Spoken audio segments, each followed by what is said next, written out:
اللہ نے کہا کافروں کو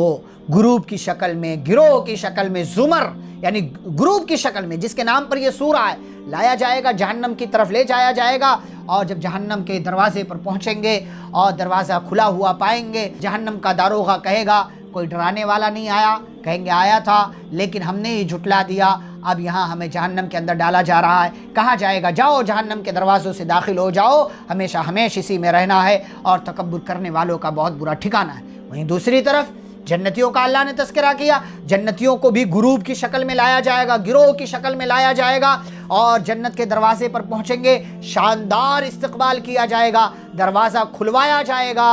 اور سلام پیش کیا جائے گا، سلام علیکم طیبتم، آنا تمہارا اچھا ہو، تم پر سلامتی ہو، ہمیشہ ہمیشہ کے لیے جاؤ جنت میں داخل ہو جاؤ۔ وقالوا الحمدللہ، جنت میں جاتے ہی جنتی کہیں گے الحمدللہ، تمام تعریف اللہ کے لیے جس نے اپنا وعدہ سچ کر دکھایا، جس نے ہمیں زمین کا وارث بنا دیا اور ہمیں جنت میں ٹھکانہ دے دیا کہ جہاں چاہیں ہم رہیں اور جس طریقے سے چاہیں جنت میں زندگی گزاریں۔ فنعم اجر العاملین، اللہ کہتے ہیں عمل کرنے والوں کا کتنا بہترین بدلہ ہے۔